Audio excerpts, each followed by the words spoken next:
God don't make junk.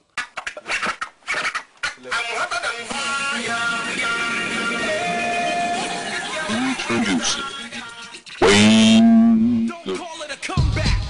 I've been here for years.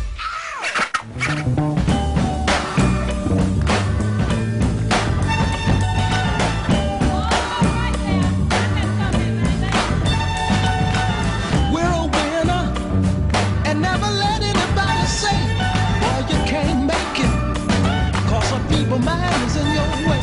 No more tears do we cry, and we have finally tried our eyes, and we're moving on up. Lord have mercy. That Overstanding Vision is bringing you Wayne Gooden, a community speaker, motivational speaker, role model. I'm going to let him introduce himself. Here he is. Hi, my name is Wayne Gooden, and I'm a motivational speaker. I reside in Ithaca, New York, and I'm honored and privileged to be interviewed on this show. Could you briefly introduce yourself, tell us where you were born, what brought you to Ithaca? Yes, I was born in the South Bronx on St. Anne's Avenue, and I lived there until I was 13 years old, and after that, I moved to the Lower East Side of Manhattan, which was ethnically diverse, and it taught me so much from that very experience. I also lived in Syracuse for 10 years, and after that, I moved up here to Ithaca. Why don't you just tell us about your motivational speaking career?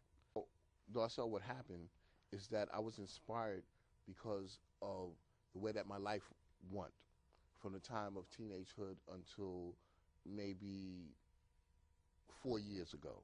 What happened was that I'm in recovery. I'm a recovering alcoholic and a recovering addict. And during the process of me getting in recovery about almost 4 years ago, I felt I needed something more because I stayed clean and sober enough for things that bothered me all my life to come back.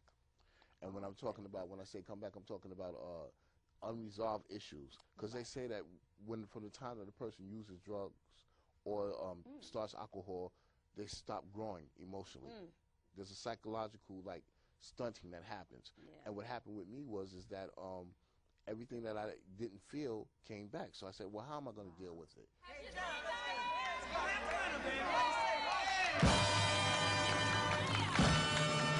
Let me find out if I could find positive affirmations to counter the negative beliefs that were taught to me even before my addiction about myself.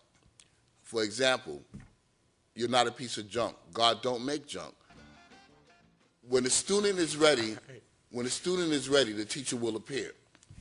So after finding affirmations, I also started to listen to motivational speakers. I started to read self-help books and try to take all the information that suited my personality and my experience and cater it to make my own.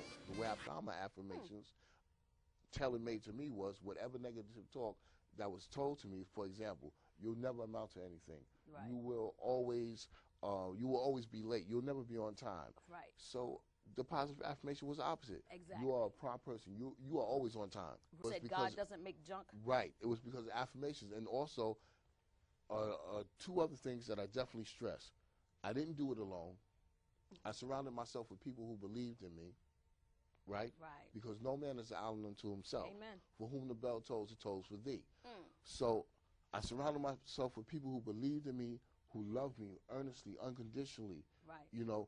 And also too, I also prayed to God, because on my own human resources, I couldn't do it alone. So whatever your God is, whoever is listening to this, have a spiritual entity outside of yourself that's more powerful than yourself, because you're going to need that.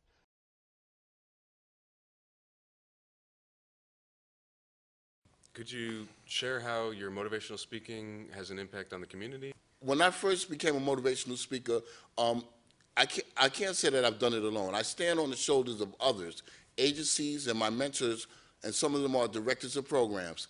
And one of the first programs that helped me was OAR. That's located in Ithaca. Opportunities, Alternatives, and Resources. They gave me my first part-time job, and what I did was I facilitated men's groups there, and also shared my motivational speaking techniques that helped me for myself. So upon doing this, I was exposed to television because I advocated for them for funds. And the next thing I knew, after writing my motivational speaking resume, this was a great affirmation from God. Within a month, I was on TV. They introduced me as Wayne Gooden, motivational speaker. So that became a great inspiration for me and an affirmation that I was on the right track. When we find the track to fall on, everything falls in, like dominoes into place. We constantly get confirmations and affirmations that we're doing the right things. Everything in the universe pulls towards the success of where we're going, what we shoot for, and what our goals are. My motivational speaking is more universal. I can speak to youth, I can speak to people, senior citizens, I can speak to all people, because it's all universal. Right, because your focus is forgiveness. Forgiveness. At first I was thinking you would address, you know, well, I'm sure you can. Right. But I'm thinking about the recovery angle, you know, so for people that need that type of inspiration and leadership, you could definitely speak to that. So here's the tie-in. Most people that I've known in recovery have the same issues that I've had. One of the reasons why they chose to go to drugs and alcohol, because we didn't fit in. What affected other kids and they got through it and went on with life, it stayed embedded in us. Yes, it does. So in order to deal with ourselves and society, that's what we did. That's what we want to. Right.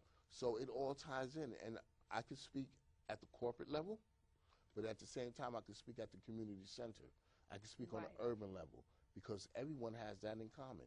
Self-esteem issues, forgiveness of self, love of self. Right. And it doesn't matter where you are at economically.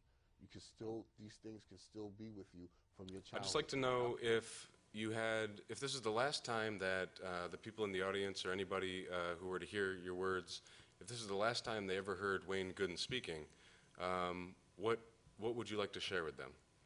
What I would like to share with you is, because what I speak on is mainly spiritual principles, but I also speak on self-esteem, and I also speak on reaching your goals. But I believe that if we address the spiritual person, all other things will fall into place. Where am I spiritually bankrupt?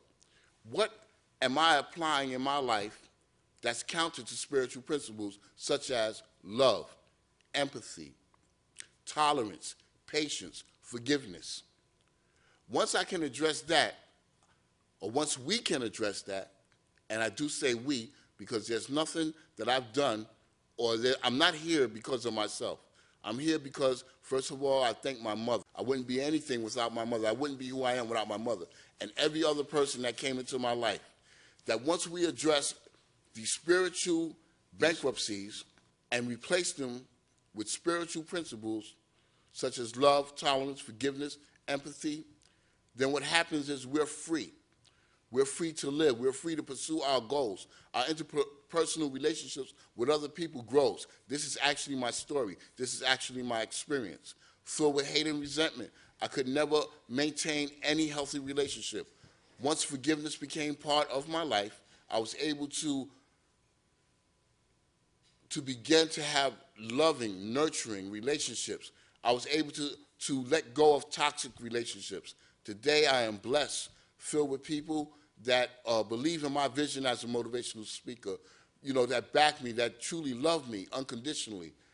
And my job is to give back. If I can touch one person with what I'm doing, I've done my job for the day. And that's my goal each and every day, for my higher power to use me as a vessel to at least touch one person. If I touch more, even a greater. And I must say again, that no man is an island unto himself. For whom the bell tolls, it tolls for thee. Be all that you can be. Just for today, seize the moment and do something to enhance your spiritual principles, and something, no matter how small it is, to get to your goal.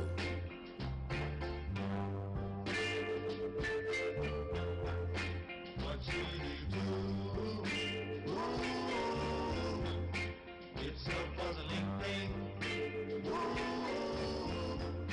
What should I do? I really want to know. If I ask my mother and my now, brother, somebody's got to tell me, yeah. I really wanna know. I really got to know. Mother said it's hard to make a decision, but love is a part of life. Have faith in all you do, son, and make that girl your...